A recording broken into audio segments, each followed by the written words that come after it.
All right. Welcome back, everybody, to Cool Times Podcast, where we talk all things cool about the cold storage industry. This is my lovely wife, Jenna Free. We are your host, Vince and Jenna, and we have a badass guest on the show today. Get ready. Yeah, this is what y'all been waiting for in this one, because this one's going to be like no other guest we've had before. This guest has talked about on every one of our podcasts, and you didn't even know it. Pretty much. Maybe not. A couple of decades of experience in associations and the National Grocers Association. And then we are so lucky that we sniped him and grabbed him because he is our president and CEO of the GCCA, Global Cold Chain Alliance. Ladies and gentlemen, Matthew Ott. Welcome. No, thank you. I don't know if I can live up to that intro. That was that was really something. And you were so formal with my name. I felt like I was talking to my mom there for a second. Matthew, yeah, that's big time. I like it. Matt, No, happy to Matt be here. Ott, man. Yeah. There you go. That's Matt how most Ott. people know me. But no, happy to be here. Long time coming. You know, we came down there and visited the studios right after they opened up, and I think I told you then that I was jealous, or I was a little upset that you hadn't invited me yet. So it's good to finally get on. Yes. Yeah. I mean, timing couldn't be better. We got a couple of huge associations coming up, trade shows coming up, and which we're going to talk about. So, this is going to be a little bit different than our formal conversations with vendors, suppliers, and contractors. We get to talk about what our cold storage industry is doing and what the GCCA is doing and how it's grown and expanded and rebranded. So there's so much to talk about. We're probably going to be all over the board. So buckle up. Everyone wants to know Matt, and who is Matt Ott. So let's start there. Give us a little introduction outside of what I gave you. Your introduction is certainly a good starting point. I've been in the association industry for a long time, seen a lot of things, met a lot of people, and certainly love working in the association industry. As I tell my staff and all the people that that I encounter, I love it because I love the people. And I think that's the most important thing about associations is, especially when you're the president and CEO. I work for the members, right? I've got over 1,700 bosses, that I report to, and want to make sure that I'm making happy, and the staff are certainly making happy, and we want to make sure every day we're providing value. But I've been around for a while. The most, as you mentioned, probably the most relevant association experience that I have, outside GCCA was working for about a decade at National Grocers Association, and it was a really, really awesome experience to be able to come in there when I did. NGA represents the independent sector of the grocery community, and so there's a lot of, I would say, similarities between the GCCA membership. There's a lot of entrepreneurs involved. There's a lot of folks, that have bootstrapped their businesses, built them up, and have really great stories, really, solid earth people. A lot of people think independent grocers are mom and pops, but we're talking, upwards of $4 billion businesses that have been built up just based on the fact that, people kept at it. And the members over there, it was really diverse in terms of, you could have had a single store operator, you could have had a large operator, but basically the qualification for membership was that you just weren't publicly traded. You were a private company. And so, there was a lot going on over there. We were there at a time when, local became a big thing. So it was really fun to be there, kind of as things started to evolve, and, folks were thinking about where their food was coming from, and they wanted to be able to go to and pick the right type of meat or the produce or whatever, and helping these companies navigate through that. And technology really, who knew March 2020, what technology was going to mean to the grocery industry. But, we were really, I would say, at ground level in terms of trying to help grocers, integrate new technologies that were going to impact shoppers. But we worked with, over 1,200 companies over there. We also had full line wholesalers, so all the companies that were servicing and supplying the retailers. And then also, all of your consumer packaged good companies, so that could be anything from your blue chips, whether that's a Kraft Heinz or Unilever or Kellogg's, and even some of the upstarts, so a lot of the companies that, like Chobani before they were Chobani, and watching them. So that was a lot of fun. Blowing up. And it was one of those situations where, we did get to watch them grow. And we, I think that the really awesome thing about associations, in general, not just NGA or GCA or all of them, really, it's just the connectivity point. And how do you bring members together, allow them to network, and try to figure out ways to help each other, and really, I think, rally around each other's successes. So that was really cool to kind of see that organization grow and double. And as you mentioned, I ended up coming over from there, came over to GCCA in June of 2020.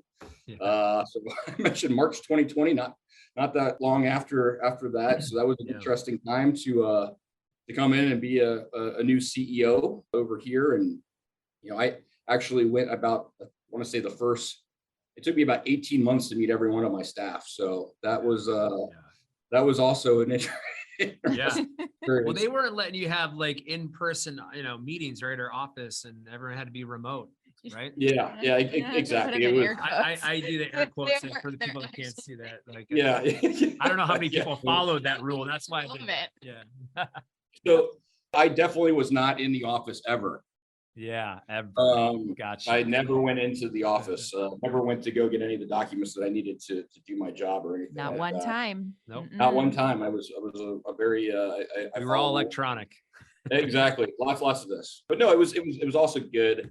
Look, I'm a people person. I like being with people. Like I said, the people part of the job is the part that I like the most. And normally when you become this new CEO, you get to go out and you get to meet people and see people, et cetera. And didn't quite have that experience. Got out as much as I possibly could. But I think the one benefit that I would say the adoption of this technology really brought for me was the fact that I was able to knock out. And Vince, this better than anybody because you were part of it. But got to knock out like 20 to 30 of these calls a day. So I got to meet and know people. And I think that while it was really difficult, I was really thankful for the opportunity, to be able to talk to so many people from across the world and really get to know the industry. And what I really found was that this industry specifically, much like the grocery industry, has so many good people in it. And it's just solid of people, people that are doing the right thing. It's, like I said, lots of entrepreneurs, lots of hard workers. The margins are never like as great as you would think they would be, right? No, they're tight. you gotta be a special person to really get engaged in this industry. And I think, it takes a special type of person. So it was good to be able to hear people's stories and what they needed, what GCCA was doing well, where we could improve. And I think we're a much better organization as a result of it. And so it's been a fun couple of years. I remember, I was chairman at the time of CEBA, and I just remembered the transition of, our old president and CEO. He parted ways with the association, and we were kind of like stuck in a period of insane growth, and we didn't have, we had no one behind the wheel to drive it. Essentially, I mean, we didn't have a president and CEO, so we were on the hunt. And I know Andrew Jansen led that team to go out and find you and interview you, and they did a fantastic job. I mean, we're pumped to have you with your background and what you and the team are doing is fantastic, because there's a lot that has changed, since you coming on board and talking with everybody. They're all positive changes, and we continue to see accelerated growth in the associations. Yeah, no, and I appreciate that. And I think the most important thing, you talked about the team. When I came in, it was there was a lot of transition, right? It wasn't just a CEO that we needed to hire. There were other key staff positions. And so one of the other great things is being able to go out and, a big Jim Collins guy. So, getting the right people on the bus, right? I wasn't necessarily looking at resumes in terms of, what sort of degree you had and all that sort of stuff. But for me, it was more of, well, let's get you in here virtually, right? Have a conversation. Yeah.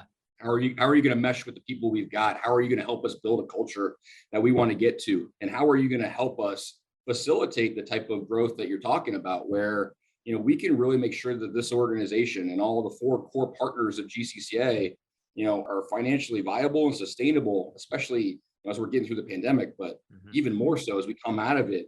There's just so much opportunity for this industry. And we saw it early on.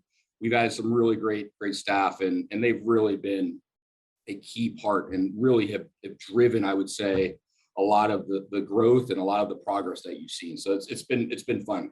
Can you, just for our listeners who maybe aren't as familiar with GCCA, can you elaborate a little bit on, you mentioned the 4 core partners, the 4 pillars. Can you tell us more about that for our listeners? Yeah, absolutely. And, it's kind of funny coming from the outside forever. And I did a lot of work, with GCCA. We actually had a partnership at NGA just because, 3PL is so important to the grocery industry. And, I had been to the Global Cold Chain Expo, and I knew my predecessor Corey really well and all that, but it wasn't until I started going through the interview process that I actually figured out that GCCA is just a marketing entity. It's not. It's not actually an organization, at least up to this point. And so there are actually 4 associations that are part of GCCA, and so it's the IARW, which is essentially the refrigerated warehouse 3PL side of it, the IRTA, or the refrigerated transportation side of it, of course, CEBA, as you mentioned, controlled environment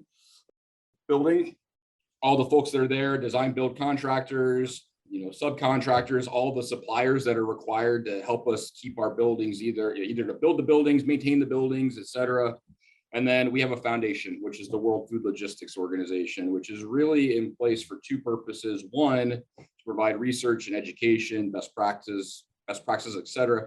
But the other thing that we do, which is really, really cool, pardon the pun, is that we help build and establish, cold storage and cold infrastructure across the world, especially in places where it's either not particularly well developed right now or doesn't exist at all. And that's one of the things that a lot of people don't realize, because I think we take it for granted, is that a good portion of the world doesn't even have cool logistics, right? I mean, they don't have the ability to keep, produce fresh when it comes off the vine. And there's a lot of post-harvest loss out there. There's a lot of, I would say, a lot of waste out there. And we're trying to help fix that problem, help the world. It's really a great story. And you're going to hear a lot, over the course of the next, I'd say 6 to 18 months from WFLO and some of the really ambitious plans we have to really, work on that vision to ensure that we can spread and develop cold logistics across the world. That's awesome. That is awesome. I think there's a lot of people who don't know, like you were saying, about that part of it. So even us being heavily involved on the CEBA side, it's like, all right, WFLO, what are they exactly doing? What's their next 12 to 18 months look like? And I mean, that's fantastic. I mean, how do people follow that, help out, learn more? Like, how do we stay in touch with that? Yeah. So there's a couple of things, and it's important to note that, a lot of the work that we do through WFLO is actually done on the backs of the members. I mean, it's based on the expertise, and there's actually members on both the warehouse and transportation, but also on the CEBA side that volunteer their time to help. And so what we do is we have a lot of partners on a global perspective. Sometimes it's actually government agencies. So sometimes we'll partner with, so for instance, we actually just did a project in the Dominican Republic, where we're actually trying to develop, cold chain infrastructure within the Dominican Republic. We've got outside partners on that. And, now we are actually, putting facilities up, but we have the members are the ones that go out and volunteer their time, help train staff, provide best practices. So Marko Jeletovic, who certainly, very, very well. And is certainly the Mr. Chairman. I'm a big friend of the industry, current chairman of CEBA, has volunteered, done some of these projects, and I'm not going to share. He's about to do another one. I don't know if it's public knowledge yet, but he's providing expertise in terms of the development of these buildings in places where they may not have been before. And so you don't necessarily need to provide boots on the ground. If you were able and willing to go to a place and help them, we support it, we fund it. We want to make sure that we're supporting you, but you can also do a lot of virtual interaction, and a lot of it is just really basic elementary stuff, because you got to remember, a lot of these places, you're starting from ground zero, right? So it's simple questions like, hey, so for instance, what should I be looking at in terms of, IMP, right? Like, they don't know. So if you have some expertise that you can provide, we would gladly take it. And like I said, it's all based on volunteer basis. And I will tell you, we haven't had as many projects as we would have in a normal year just because of COVID. We haven't been able to get out and get folks out there. But the few projects that we've actually done and the people that we've been able to interact with virtually, they are so appreciative. It's just a really cool thing to be able to see and be part of. And if you are interested in getting involved, we can certainly drop in my contact information and let us know. We would love to take volunteers. Yeah, we're going to drop a link for you, in the show notes, so all the listeners can get a hold of you and anyone at the GCCA. So absolutely. Yeah. Awesome. Very cool. So let's go to the next pillar, transportation. Let's talk IRTA for a little bit. Transportation. Let's talk transportation. Transportation, I think we figured out throughout the pandemic, and we've certainly heard it, seen it, whether it's the container ships that are, kind of out at sea, not able to get in, et cetera. I think that we've seen that just transportation logistics have been really, really, really vital, and I think underappreciated, Oh, yes. probably before the pandemic. So, IRTA, I think, plays a key role, in terms of just ensuring that we're providing best practices, but we also have something called Certified Cold Carrier. And so what that is actually a certification. It's a food safety certification, really, that, our transportation members can actually obtain, that shows their customers that they're basically operating at a standard, that's exemplary, right? I mean, so that's one of the greatest things that IRTA does. But I think also, and one of the things that's great about GCCA and why the Alliance is great, is that whenever on the warehouse side or even on the construction design build side, when we have questions about how is it going to impact transportation, we can rely upon each other to share information and best practices, et cetera. And, from an advocacy perspective, it's also really, really helpful as we're talking to government agencies across the world, elected officials, the White House, whomever it may be, as they're trying to determine how do they develop policy, how is it going to impact the overall supply chain, we call on our members a lot to get feedback on that. Okay. Wow. Yeah, absolutely. Good to know. I So want to talk about this advocacy in a little bit. okay. Do you want to talk about that now?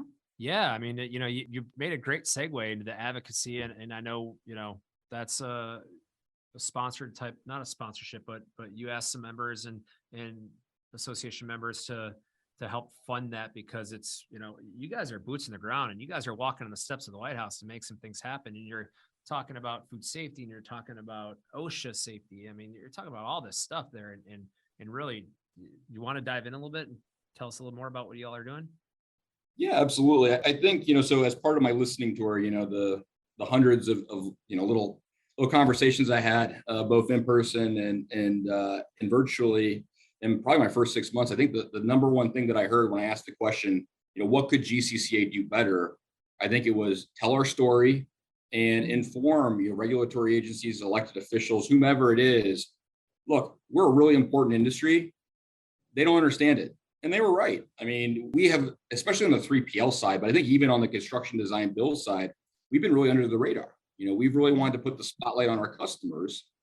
And the pandemic put us in a place where we could no longer do that, because you couldn't turn on, any news program ever. I mean, like CNN, MSNBC, it didn't matter. Yeah. March to probably November of 2020, you started seeing supply chain, cold chain, et cetera.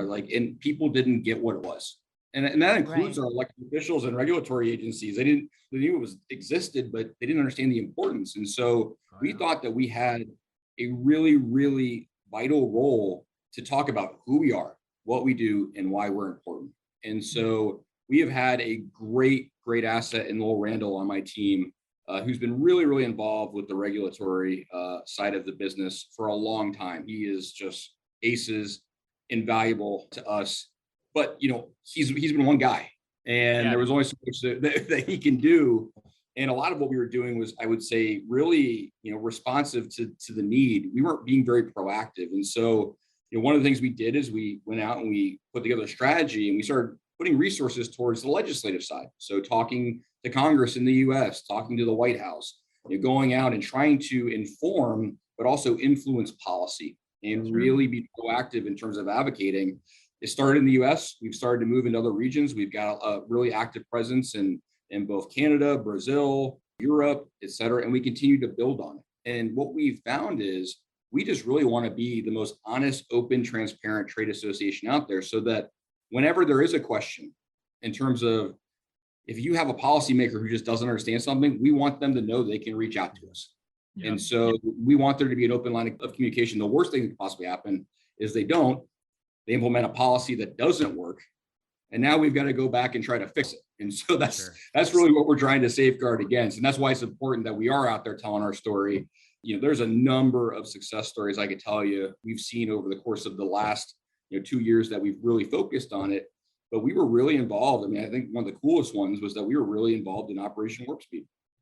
We actually, as they were trying to figure out, because this is really when you started to see cold chain, going across the bottom of the screen every time. Like, well, how do you move vaccines? What does it mean? Well, it turns out that we had a lot of experts that could help there. And so all we did was connect the dots and ensure that, they had all the information they needed to ensure that, the vaccine administration went as smoothly as possible. And we continue to connect people across the world as it related to that. So that was one of the, I would say, probably one of the bigger things that we've actually done as an organization and really had some insight on. But that's just one of them. There's a lot. Certainly helped put the spotlight on the GCCA, and I mean, not to beat a dead horse over the pandemic. I'm sure we're all done and tired talking about it, but the bottom line is yeah, exactly.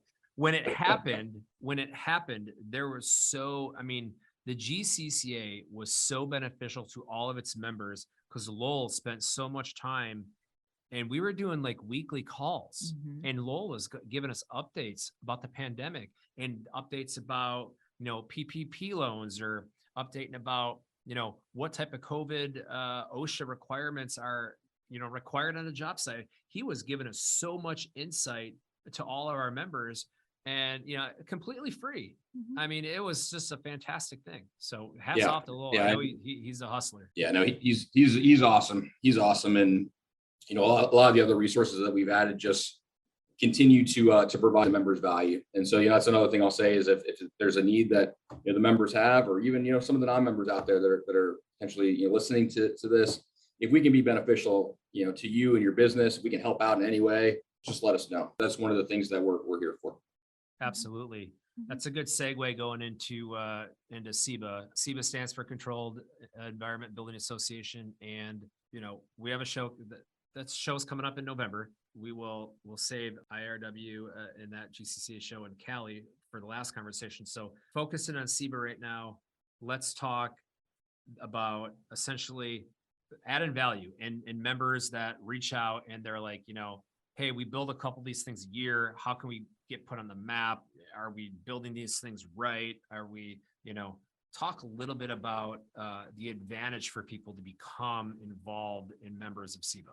Yeah. So, I talked a little bit about community, but I think that's the primary purpose to get involved with any membership organization. It doesn't matter if it's CEBA or IRW or any of the other organizations that are out there. Totally. I think the opportunity to talk to your peers and learn from your peers is second to none, especially with all of the core partners of CEBA, but especially with CEBA, because, there is a group there of, I would say, advocates for each other. I think it's a really special thing in terms of the fact that when you all get together, you're not just there to, talk about best practices. There's a lot of that, right? I mean, we've got, codes and et cetera that we work on to develop and ensure that, when someone goes out there and they're going to build a controlled environment building, they come to us, right? They come to the CEBA members. But in addition to that, you guys are helping each other out in terms of raising each other up and providing each other with what you need to be successful in your business. And I think that's a really special thing. The CEBA Expo that we have coming up in November 7th to the 10th in Florida, it is a fantastic opportunity. And I can't tell you how many times I've talked to a CEBA member who said, look, I went to that conference in whatever year it was, right? Yeah. And I made connections that are not only the best business connections that I've ever made, but now I've made some of the best friends I've ever made. And while that might sound kind of corny, I think that's like really, really important in terms of, connecting with people that are like-minded and, are supportive of each other. It's not like that in every trade association, I'll tell you, but I see it in CEBA. We break bread with our competition. Yeah, absolutely. And we try to help each other out. I mean, God, I call my competitors all the time and we bounce ideas off each other. We ask for help in an area and they're just like, yeah, sure, I got you. I mean, it's definitely something I've never seen before. Yeah. It's a special camaraderie in between competitors in Yeah, our industry that I also have not seen totally. anywhere else. There's a lot of big things happening with that association, and you guys will learn all about that in Florida. But, as far as CEBA is concerned, and really association's growing like crazy. New members. So we're excited about the future and what we have in stock for some big changes and implementing some new things to that show. I'm excited about that. So I don't want to talk about too much of that because I don't want to give it away. I mean, I want people to see it. Well, happens, we'd be remiss if we didn't mention Built by the Best, though. Oh, it'd be a crime. We get the Built by the Best award winner there as well, which Yes, I'm saying that somewhat tongue in cheek, but that's a really cool program.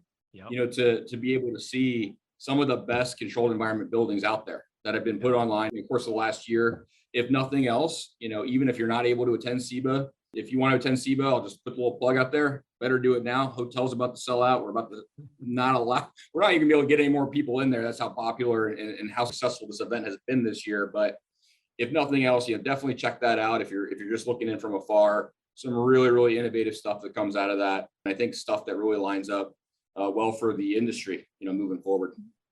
So just to ask real quick about this Built by the Best, what is required to qualify to participate in the Built by the Best? That is a question that Vince is probably better Oh, to answer than I am. Let's turn it over to Vince. I could go into it, but I'm going to give you the technical aspects of it where Vince can actually tell you the real side of it. I mean, 30,000 foot, looking down, it's general contractors that build these buildings, they submit basically a portfolio of the project. There's different levels of how we judge the project, from schedule and difficulty of built and how many members you use within the association. All these things kind of collaborate into one, I guess score, and that's how we score who wins that. Once they got to submit their project and they got to do a write-up. You do not have to do a fancy, expensive video like everybody does.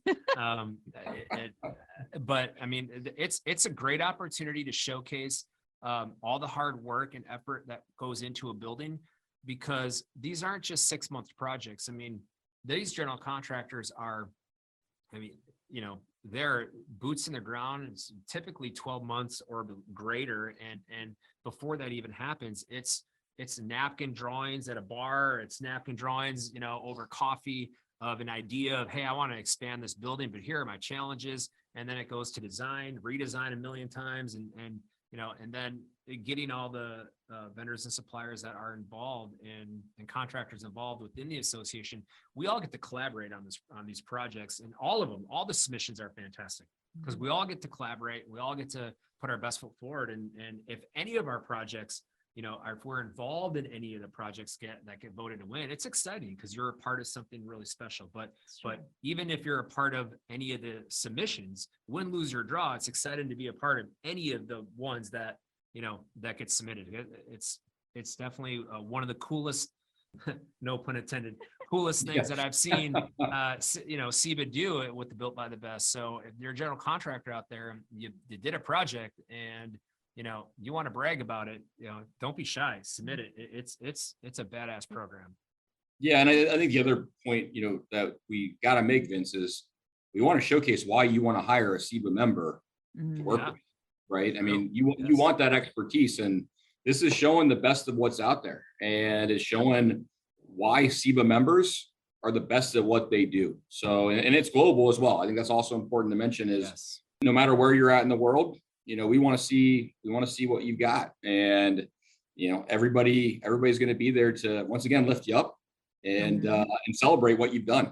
Yeah, absolutely. Matt, we have a really awesome show coming up in California for IARW. Do you want to talk a little bit about IARW and kind of the rebranding under the envelope of GCCA and it's a warehouse now and Sure. that aspect? Talk about the show, when it is, what are you most excited about?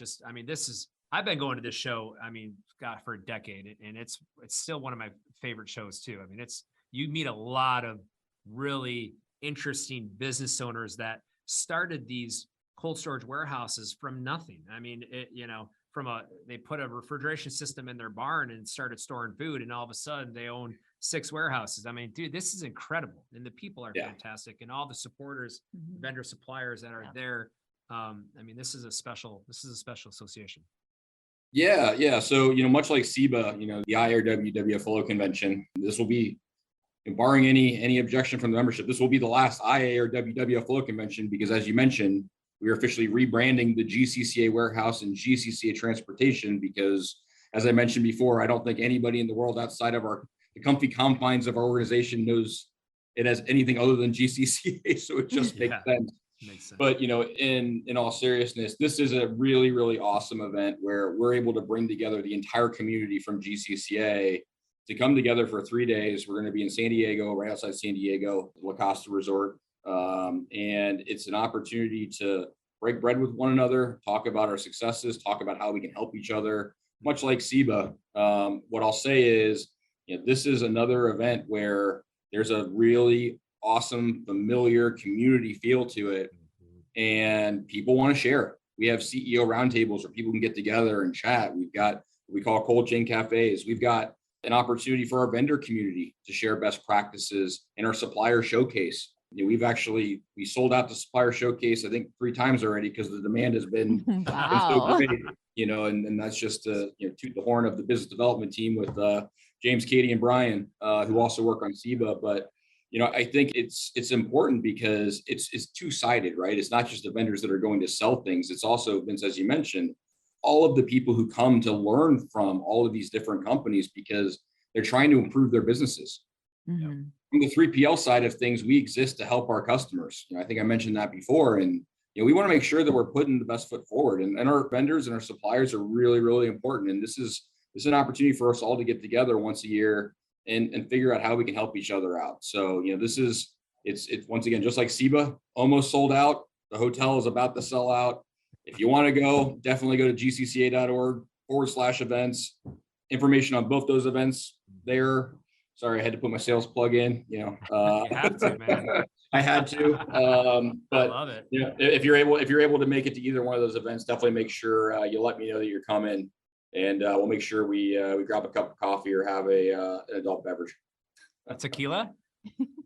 Maybe. I mean, I've never tasted it. How does it taste? Is it good? You are a liar. I'm just maybe stretching the truth a little bit. Yeah, there you go. Yeah, no, that's fantastic. Anything right now, if no one's ever heard of GCCA, just 30,000 foot one more time, a listener's like, man, what is GCCA? One more time. Just give us 3 sentences. What is it?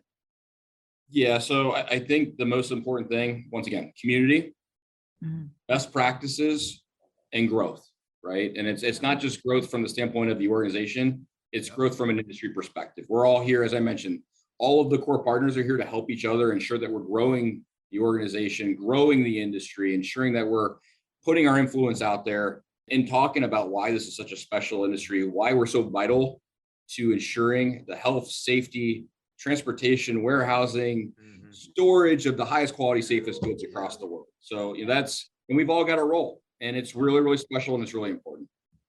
Yeah.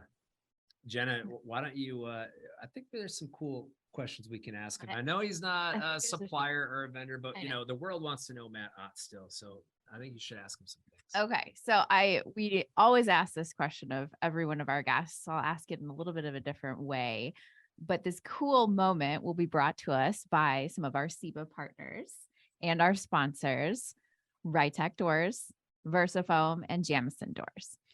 Can you tell us maybe just within the 2 years, little over 2 maybe, that you've been at GCCA, what's a cool story or a cool moment that just stands out in your mind about, wow, I haven't experienced this anywhere else before, or I haven't had this much fun with this, I don't know. Funny stories like work that. too. Yeah, funny stories, work too. cool stories, whatever you got, we want to hear it.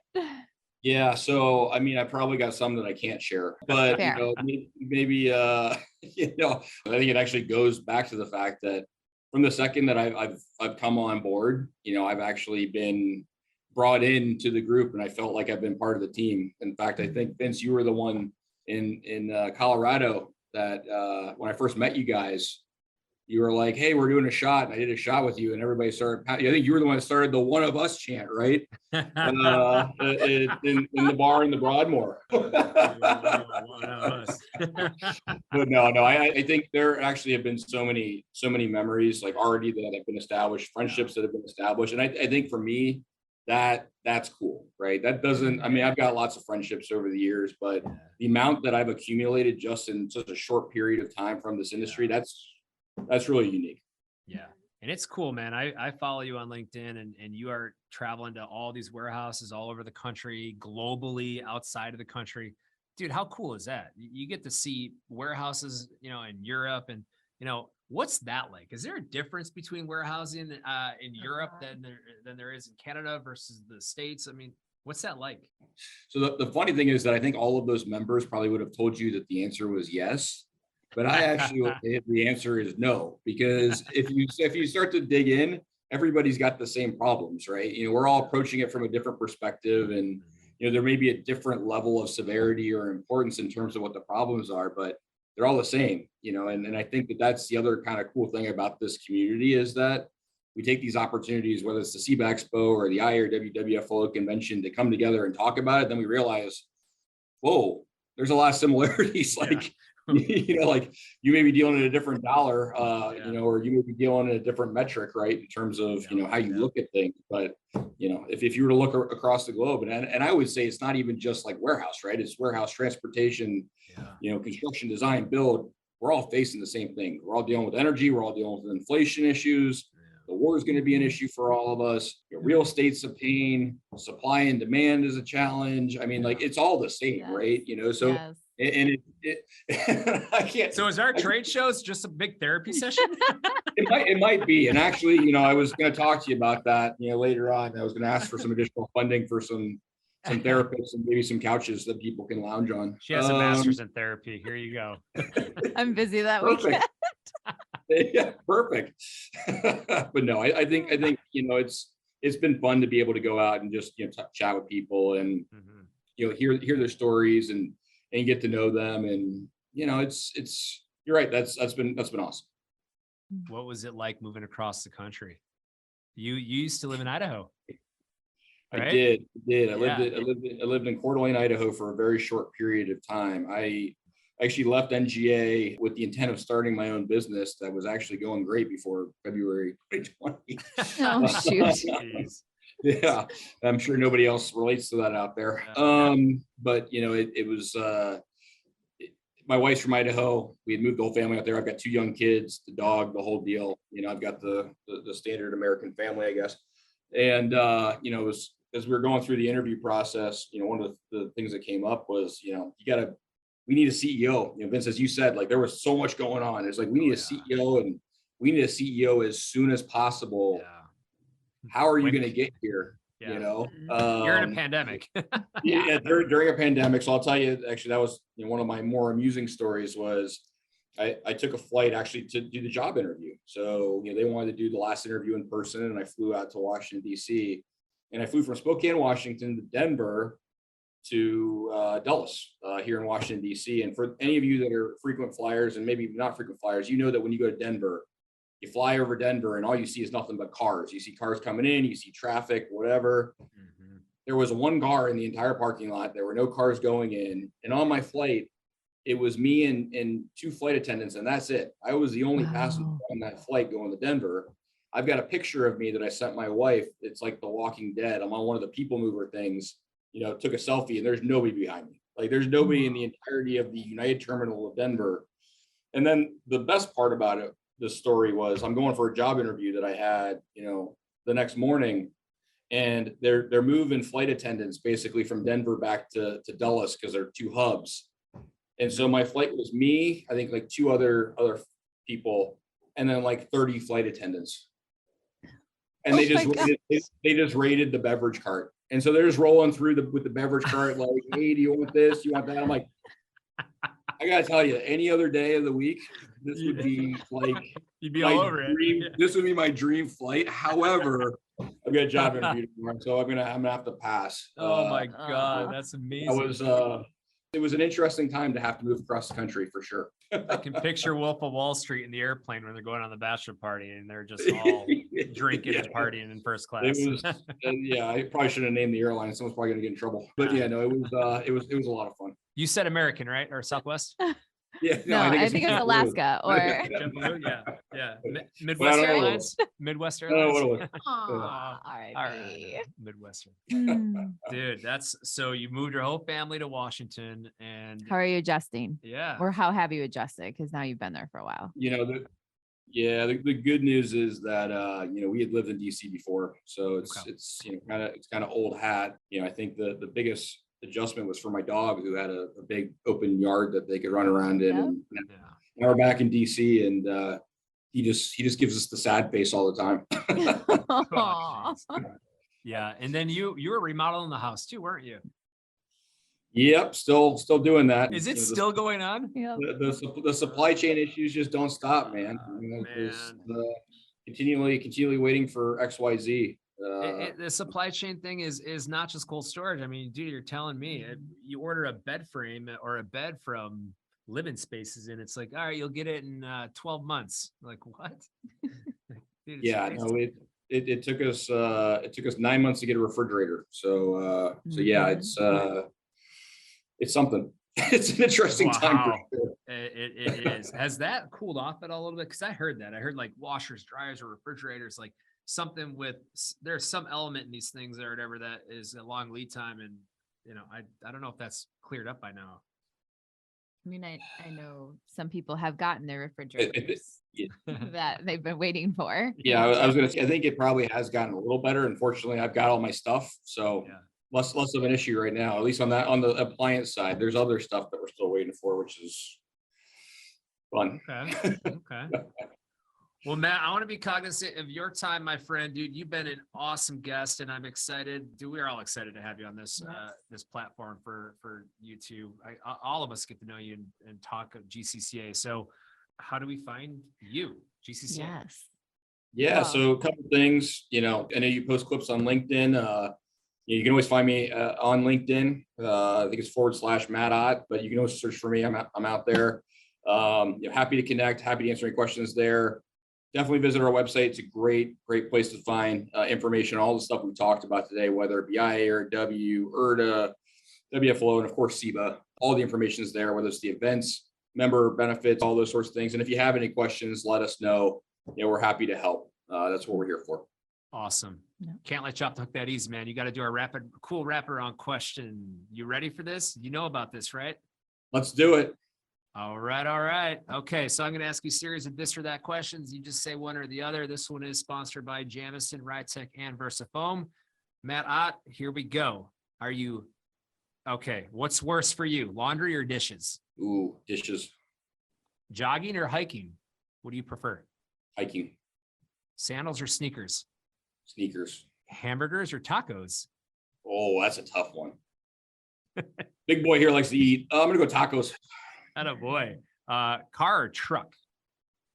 So in DC, car. Anywhere else, truck. Atta boy. Mhm. Are you a cold beer or cold drink guy? Well, you know that I am a cold drink guy, Yes, sir. particularly of the brown variety. Atta boy. Ping pong or air hockey? Air hockey. Atta boy. You were a hockey player. We had that in common. That's right. That's right. We didn't even talk one time about hockey. We should have. We were all business today. All business. All business, but this is another incentive for folks to find me at an event. I'm out there, and I'll tell you all about it. Yeah, dude, that's awesome. All right. Are you beachside or poolside? Beachside. Not a guy. So beachside. So heck, we're gonna see you beachside in Florida then, won't At we? CEBA. We are for sure. Great beach. Dude, that's awesome. That's all the questions I had. Matt, Yeah. you're a fantastic guest. Thank you for your time. Thank you for sharing with our listeners about GCCA and about everything that's exciting that's coming up. Yeah. We're looking forward to it. And you can listen to this podcast on your Apple Podcast app. You can watch this interview on YouTube. Search Cool Times Podcast. We are on all 4 platforms, social media, Facebook, Twitter, Instagram, and LinkedIn.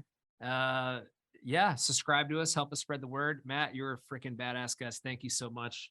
And We'll see you soon. we'll see you soon. Awesome. Thanks, guys. Really appreciate you having me. Anytime. See you, buddy.